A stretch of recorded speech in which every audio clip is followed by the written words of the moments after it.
आंखें सामने टिकाए जैसे यहाँ होना ही उसके लिए किसी बड़ी गलती से कम ना हो। मन में बस यही घूम रहा था कि वो आखिर यहाँ कैसे आ गया। तभी उसकी नजर सामने लकड़ी के छोटे से घाट पर जाती है, जहाँ एक नौजवान बेहद आराम से बैठा मछली पकड़ रहा था। चेहरे पर ऐसी बेफिक्री जैसे दुनिया की कोई परेशानी उसे छू ही ना सकती हो। वो उसे देखकर हल्की झिझक के साथ आगे बढ़ता है। पास खड़ा आदमी आदर से इशारा करता है कि उसे यहाँ लाया गया है, और बिना ज्यादा सवाल जवाब के सब ठीक मान लिया जाता है, जैसे ये मुलाकात पहले से तय हो। घाट पर बैठा लड़का मुस्कुराकर बोलता है कि नाम वाम छोड़ो और खुद को यहाँ का समझो। उसकी आवाज में अपनापन होता है। वो मछली पकड़ने की डोर थामे पानी पर ध्यान लगाए रखता है और मजाकिया लहजे में कह देता है कि अभी हिलना मत, वरना मछली चारा ही निकल जाएगी। माहौल हल्का हो जाता है और सामने खड़े आदमी के चेहरे पर भी राहत दिखने लगती है। तभी अचानक डोर में तेज झटका लगता है। उसकी आंखें चमक उठती हैं और बच्चों जैसी खुशी में वो बोल पड़ता है कि फंस गई। लेकिन पीछे से तुरंत घबराई हुई आवाज आती है कि ज्यादा जोर मत लगाओ, धीरे। अगले ही पल एक हल्की सी आवाज होती है और डोर टूट जाती है। कुछ सेकंड की खामोशी के बाद वो खुद पर हंस पड़ता है, जैसे ये नाकामी भी उसके लिए मजेदार हो, कहते हुए कि इस तालाब की मछलियां अब पहले से कहीं ज्यादा चालाक हो गई हैं और पकड़ में ही नहीं आती।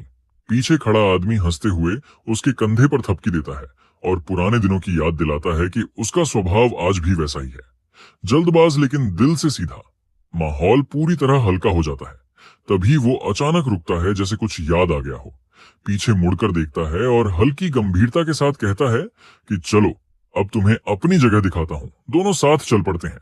खेतों और हरियाली के बीच से गुजरते रास्ते पर बातें चलती रहती हैं, पुराने नाम, पुराने चेहरे और नए किस्से।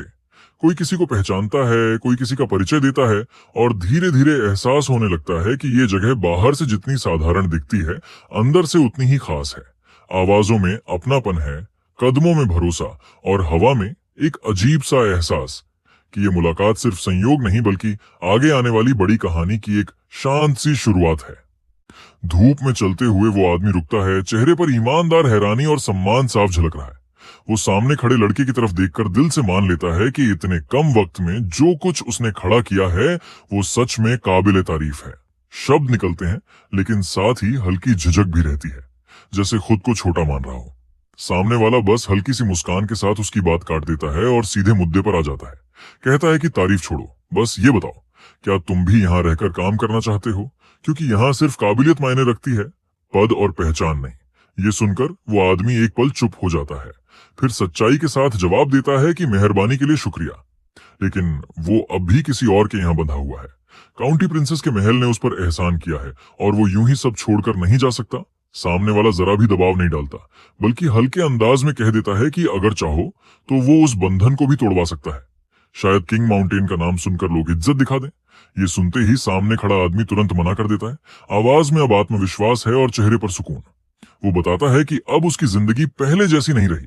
वो महल में एक अहम जिम्मेदारी संभाल रहा है, अच्छा जीवन जी रहा है और उसके माता पिता भी खुश हैं। माहौल अचानक गंभीरता से निकलकर हल्के मजाक में बदल जाता है। सामने वाला हंसते हुए कंधे पर हाथ रखता है और बोल पड़ता है कि फिर तो दावत तुम्हें देनी पड़ेगी। जवाब में सामने से और भी बड़ा ऑफर आता है, 1 महीने तक शहर के सबसे अच्छे ढाबे में खाना, खर्चा उसकी तरफ से, बस शर्त ये कि फिजूल खर्ची होटल पर मत करना। दोनों के चेहरों पर हंसी फैल जाती है। फिर अचानक बात पलटती है और सवाल आता है कि शर्त क्या होगी।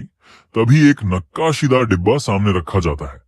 ढक्कन खुलते ही अंदर एक सादा सा लेकिन भारी मायने रखने वाला न्योता दिखाई देता है, काउंटी प्रिंसेस के 20वें जन्मदिन का निमंत्रण। वो लड़का उसे हाथ में लेकर हल्के अंदाज में कहता है कि दोस्त के लिए इतना तो बनता ही है, केक का एक टुकड़ा ही सही। मगर दिमाग में फिर भी हल्की सी उलझन रहती है कि जाना सही रहेगा या नहीं। यही सवाल लेकर कुछ देर बाद तीनों एक कमरे में बैठते हैं। माहौल गंभीर है लेकिन अपनापन बना हुआ है। वो अपनी दुविधा रखता है और सामने बैठे लोग बिना सोचे जवाब दे देते हैं कि इसमें सोचने जैसा कुछ है ही नहीं, ये बुलावा सम्मान की निशानी है। कमरे में बात आगे बढ़ती है और एक गंभीर आवाज मान लेती है कि ऐसा न्योता हर किसी को नहीं मिलता।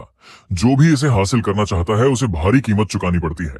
तभी कोई याद दिलाता है कि गुरु की यही इच्छा थी कि किंग माउंटेन का नाम दूर दूर तक गूंजे और ये मौका उसी दिशा में एक बड़ा कदम हो सकता है।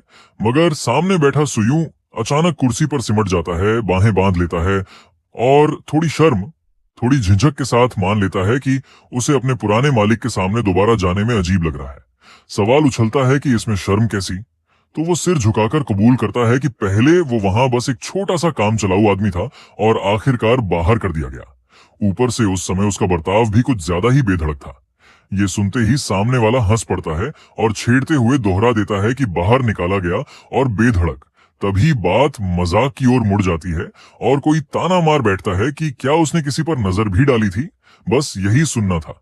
सुयूं भड़क उठता है, पसीना छूटता है और गुस्से में चिल्ला देता है कि उसने कोई गलत हरकत नहीं की, बल्कि बाकायदा प्यार भरा खत लिखा था। अगले ही पल एक जोरदार थप्पड़ पड़ता है, धमाके की आवाज गूंजती है और दर्द से कराह निकलती है। कमरे में ठहाके फूट पड़ते हैं, माहौल फिर हल्का हो जाता है। उसी हंसी के बीच एक गंभीर लेकिन भरोसेमंद आवाज समझाती है कि दुनिया ताकत और हैसियत को मानती है। अब वो किंग माउंटेन का मुखिया है। बीते हुए कल की परवाह करने की जरूरत नहीं, बल्कि अपनी ताकत और आज का रुतबा सबको दिखाना चाहिए। तभी ऊपर से खिड़की पर दो परछाइयां झुक जाती हैं। चमकती आंखों के साथ फुसफुसाहट होती है कि अब समझ आया क्यों। सुयू मिस लेंग का नाम सुनते ही चुप हो जाता है। कोई उत्साह में बोल पड़ता है कि उसने भी प्रेम पत्र लिखे थे और देखने की जिद करता है। अचानक नीचे से घबराई हुई आवाज आती है कि छुप कर सुनना बंद करो। डरा दिया। तभी सवाल सीधा दिल पर आकर गिरता है कि सच सच बताओ, क्या तुम काउंटी प्रिंसेस से प्यार करते हो? सुयू हड़बड़ा जाता है, हाथ हवा में लहराता है, मुंह से अधूरा इनकार निकलता है और मन के अंदर उथल पुथल मच जाती है। एक तरफ पिछले जीवन की उलझने, दूसरी तरफ सच्चाई जिसे वो कह नहीं सकता। सिर में बस यही गूंजता है कि ये सब उसके पहले वाले शरीर की कहानी थी, मगर वो किसी को कैसे समझाए। बहाना बनाकर वो अचानक खड़ा होता है और जोर से कह देता है कि उसे गश्त पर जाना है। बिना रुके बाहर की ओर भाग पड़ता है। पीछे से आवाजें आती हैं कि यूं भागो मत, जवाब दो। यहाँ तक कि कोई मजाक में अपनी होने वाली भाभी का नाम जानने की जिद भी कर बैठता है। और दूर खड़े दो लोग इस तमाशे को देखते हुए हंसते हैं। एक सिर खुजलाता है तो दूसरा बाजू बांधकर मुस्कुराता है और हल्के तंज के साथ कह देता है कि कमाल है, हमने उसे कोई ढंग की सलाह ही नहीं दी और हर बार मार भी मुझे ही क्यों पड़ती है। यहाँ माहौल धीरे धीरे सीरियस हो जाता है जब किसी के मुंह से हंसते हंसते ताना निकलता है कि प्रिंसेस, तुम हर बार उसी का साइड क्यों लेती हो? क्या उस लेटर की वजह से तुम उससे फॉल इन लव हो गई हो? ये सुनते ही प्रिंसेस का चेहरा तमतमा उठता है, आंखों में गुस्सा चमकता है और वो ऑलमोस्ट चिल्लाते हुए बोलती है कि फालतू बात मत करो। वो बस उसकी लिटरेरी टैलेंट को एडमायर करती है और इसका मतलब ये है कि वो लिटरेचर को हाई रिस्पेक्ट देती है, किसी इंसान को नहीं। बात यही नहीं रुकती, क्योंकि सामने खड़ी लड़की डरते डरते सिर ढक लेती है और ऑलमोस्ट रोते हुए बोल पड़ती है कि प्लीज उसके सिर पर मत मारो, वरना वो पूरी तरह फूल बन जाएगी। लेकिन प्रिंसेस का हाथ फिर भी हवा में रुकता नहीं और अगले ही पल पूरा माहौल हंसी से गूंज उठता है। कुछ देर बाद शोर थमता है और प्रिंसेस सीढ़ियों पर बैठी दिखाई देती है। हाथ में छोटा सा मिरर लिए हुए चेहरे पर सीरियसनेस उतर आती है। सामने से कोई सॉफ्टली माफी मांगता है कि अब वो मजाक नहीं उड़ाएगा, लेकिन प्रिंसेस की नजर कहीं और होती है और वो धीमी आवाज में ऑलमोस्ट खुद से कहती है कि उसका दिल सिर्फ शौक के लिए है। काश वही लेटर दोबारा उसे लिख दे।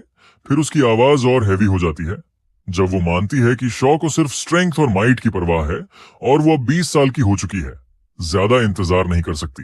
उसकी आंखों में लॉन्गिंग साफ झलकती है और वो खिड़की की तरफ देखते हुए बुदबुदाती है कि वो उसे सच में देखना चाहती है। बस एक बार अगले ही पल उसके दिल में दबा सवाल खुद ब खुद बाहर आ जाता है कि शौ, तुम कब वापस आओगे और मुझसे शादी करोगे? उधर आसमान में बादल घिर आते हैं, बिजली गरजती है और कोई बोल देता है कि रेन स्टॉर्म आने वाला है। चलो अपने रूम चलते हैं। सामने से बस एक छोटा सा ओके सुनाई देता है, लेकिन हवा में बेचैनी घुल चुकी होती है। बारिश की धारों के बीच लियांग सिटी के सबर्ब्स उभरते हैं। छाते के नीचे खड़ी एक परछाई पुराने से घर की तरफ बढ़ती है। लकड़ी की जमीन पर पानी टपकता है, टिक टैक की आवाज गूंजती है और उसी के साथ एक ठंडी बिना इमोशन वाली रिपोर्ट सामने आती है कि लिन फैमिली में अब 38 लोग ट्यूटर्स या उससे ऊपर बचे हैं। सबसे पावरफुल सिर्फ एक मिडिल कैप्टन था और उनके सारे एलिक्सर फील्ड्स पूरी तरह डिस्ट्रॉय कर दिए गए हैं। फैसला सुना दिया जाता है कि अब से Lin family martial family list से एक्सपेल की जाती है। No come back, no second chance. बिजली की तेज चमक के साथ भीगी हुई एक औरत सामने आती है, आंखों में खालीपन और आवाज में झर। वो बताती है कि किंग माउंटेन ने वॉर्न करने के नाम पर 3 स्पिरिट्स भेजे थे, जिनमें से 2 सीधे उस लड़के के थे। उसकी आवाज कांपती है, लेकिन नफरत साफ है जब वो कहती है कि उसका पूरा परिवार खत्म कर दिया गया, उसके 2 बड़े भाई सुयू के हाथों मारे गए और अब उसके पीछे कोई वरी नहीं बची। फिर वो सीधा सवाल उछाल देती है कि वो किंग माउंटेन के हर इंसान को मारना चाहती है। अब उसे आगे क्या करना चाहिए? आखिरी पलों में अंधेरे में बैठा एक आदमी दिखाई देता है। हाथ में कप लिए होंठों से पानी टपकता हुआ वो हल्की मुस्कान के साथ बुदबुदाता है, रिसोर्सफुल हे हे। और ठंडी सर्टेनिटी के साथ कहता है कि एब्सोल्यूट स्ट्रेंथ के सामने सारे प्लान्स और स्ट्रेटजीज मीनिंगलेस होते हैं, जबकि बाहर आसमान फिर से गरज उठता है और कहानी एक और डेंजरस मोड पर आकर थम जाती है। अंधेरे कमरे में लकड़ी के तख्तों पर आधा लेटा हुआ वो आदमी ठंडी मुस्कान के साथ बोलता है कि अब उसे सच में समझ आ गया है कि इस दुनिया में जस्टिस, प्लान्स और मार्शल मॉरल्स जैसी बातें सिर्फ कमजोरों के बहाने होते हैं। असल में यहाँ सिर्फ स्ट्रेंथ मायने रखती है और वही आखिरी सच है। उसकी आवाज में कोई जोश नहीं, बल्कि एक डरावनी क्लैरिटी होती है, जैसे उसने बहुत कुछ खोकर ये नतीजा निकाला हो। सामने खड़ी औरत की आंखों से बारिश और आंसू साथ साथ बह रहे होते हैं और वो कांपती आवाज में बताती है कि ल्यू फैमिली का भी वही हाल हुआ जो लिन फैमिली का हुआ था। 3 जनरेशंस बर्बाद हो गईं, 32 ट्यूटर्स और 2 कैप्टन्स, सबकी कल्टीवेशन जड़ से खत्म कर दी गई। उसकी मुट्ठियां भींच जाती हैं और दर्द गुस्से में बदलने लगता है जब वो कहती है कि ये कितना क्रूल था, क्योंकि उन्होंने तो बस एक प्लान बनाया था, उसे कभी एग्जीक्यूट ही नहीं किया। उनका इरादा सिर्फ इतना था कि किंग माउंटेन को थ्रेटन करके थोड़ा सा फायदा ले लें, लेकिन बदले में उन्हें ऐसा पनिशमेंट मिला जैसे उन्होंने कोई अक्षम्य पाप कर दिया हो। उसकी आवाज टूट जाती है जब वो मानती है कि किंग माउंटेन ने निर्दयता से उनके उन फैमिली मेंबर्स की कल्टीवेशन भी डिस्ट्रॉय कर दी जो ट्यूटर या उससे ऊपर थे। और तभी वो अचानक खुद को संभालते हुए सीधा मुद्दे पर आती है और कहती है कि वो यहाँ अपनी कंप्लेंट सुनाने नहीं आई है, बल्कि आखिरी रास्ता जानने आई है, वो लास्ट रिजॉर्ट जिससे किंग माउंटेन को पूरी तरह इरेडिकेट किया जा सके। कुछ पल की खामोशी के बाद वो आदमी हंसता है, एक ऐसी हंसी जिसमें मजा कम और साजिश ज्यादा होती है, और वो मान लेता है कि हाँ, एक लास्ट रिजॉर्ट सच में है। उसकी आंखों में चमक आ जाती है और वो उंगली उठाकर ऑलमोस्ट प्रीच करने के अंदाज में कहता है कि जब स्ट्रेंथ ही सब कुछ है तो हमें रोने या ब्लेम गेम खेलने की जरूरत नहीं, हमें बस स्ट्रॉन्गर बनना होगा। इतना स्ट्रॉन्ग कि कोई किंग माउंटेन दोबारा हमें थ्रेटन करने की हिम्मत भी न करे। उसकी मुस्कान गहरी हो जाती